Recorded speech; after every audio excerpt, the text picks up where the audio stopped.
All right, it's been a while coming, but it's about time that on this small town, we talk politics. And the reason we need to talk politics right now is because huge things are happening between Canada and the United States, and we need to cover them because it could have a devastating ripple effect on Canadian small towns if the situation plays out as we're going to cover it in today's scenario. I have no idea, obviously, when it is in time that you're watching this video. You could be watching it 2 years after it's published, but what I'm going to present to you is a scenario that could realistically occur at any given point in the future. So even if you're watching this video, I don't know, 7 years from now, it should and might still be relevant, provided that the scenario we're going to discuss didn't already become reality. At the time I'm shooting this video, here's what's going on. Mark Carney, Canada's Prime Minister, just signed a deal with China to try and replace the United States as its prime trading partner. Donald Trump, for his part, did not take well to this, and yesterday he issued a warning that if Canada goes through with its free trade agreement with China,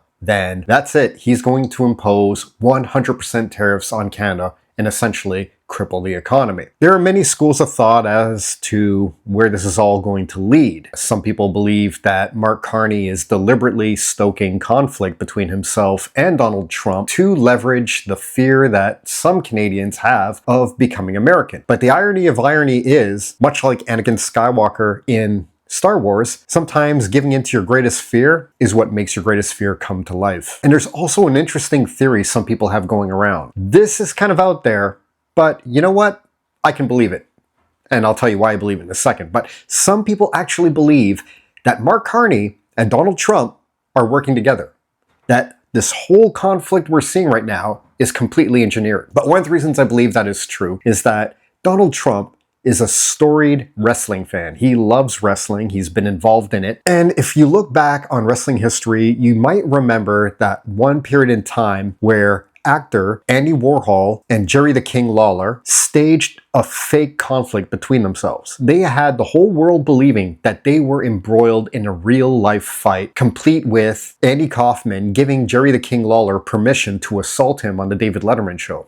So it was quite an elaborate ruse. Whatever the case is, I'm one of those people who believes that the absorption of Canada into the United States or some kind of a merger is inevitable. The world is realigning, and it might well be in both countries' best interests to eventually look at a closer partnership. That isn't to say, though, that it won't come with its cons. There are pros and cons to every deal, and I believe that if Canada were to be absorbed by the United States, one of the immediate negative impacts would be on small towns in Canada. How? Well, I'm going to use myself and my wife as an example. I do not fit in with the mindset of the average Eastern Canadian. So if you're watching this from anywhere outside of Canada, you have to understand that there is a huge divide between Canada, I'd say moreover west of Manitoba. If you go west of Manitoba, it's more libertarian. People are more about freedom and just doing their own thing and not having the government interfere with them. Whereas out in the east, people are more given to the security and comfort provided by a predominantly liberal government. And the reason I say predominantly liberal is if you look at Canada's history, by and large, the Liberal Party has been at the head of the ship for most of its history. And as a result, we've developed this deeply socialist mindset, or at least for the most part in the East. I don't fit in with that. I can't stand that as an entrepreneur. I need you to get out of my way, stay out of my way, let me do my thing. And right now, it's looking like if the Liberals were to get elected for a 5th time in a row and put themselves on a path to maybe governing for another 4, 5, 6 years for a total of 16 to 17 years. My God, like for just any one party, that is too much. So one of the plans I have in the back of my mind, if this were to ever happen, is I would want to move to Alberta. Alberta, at the time that I'm filming this, the separatist movement out there is heating up, and it's heating up huge. I was born in Quebec. I know how the separatist movement works over there, and I can tell you right now, it doesn't have the same flavor in Quebec that it does in Alberta. Regardless of some of the numbers I'm seeing, I am convinced that Alberta is so much closer to pulling off an independence vote than Quebec ever has. There has been talk of maybe the United States absorbing Alberta. I, for one, would prefer that not to be the case. I would love for Alberta to be a standalone nation that has a very tight relationship with the United States, one that includes the sale of a lot of oil, making Alberta very prosperous, but keeping it independent and keeping Canada out of the mix. That would be the ideal scenario. However, if I were to do that and Alberta was absorbed by the 51st state, you know what I'd do? If I'm living in Alberta, when it becomes absorbed as a state, that would make me American now. I have the free right to travel anywhere within the United States that I wish. Do you know what the first thing I'm going to do is? That's right. I'm going to move to one of the warmest parts of the country, which is something no Canadian has access to anywhere in this vast land. It's a reason why this country is nicknamed the Great White North. So think about that for a second. A lot of Canadians think like I do. If they had access to a warmer place to live, no encumbrance, don't have to apply for any immigration, nothing. They can just sell their homes and leave, move somewhere warmer. They would do it in a heartbeat.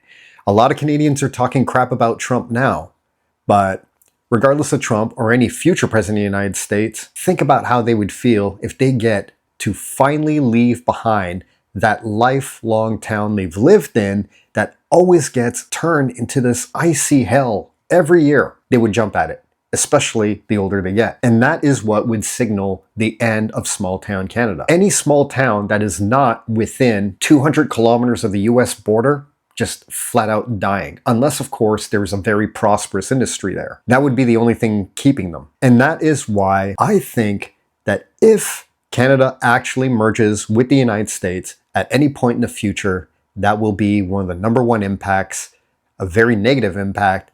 And if you live in a small town that is not within very close range of the US border, you need to start taking this into consideration. You need to have a backup plan, because I'm telling you right now, this will bite you in the ass. And we are already putting together a contingency plan just in case. So I hope you do the same, and I hope this video has been helpful to you. I hope it's given you some food for thought, and I will catch you in the next one. Oh, and one last thing, can't leave without mentioning the free online community we have for small town entrepreneurs. This is going to be a huge topic of discussion there, so I want you to join. We have a link to it in the description, and I hope to see you there. Once again, thanks for watching.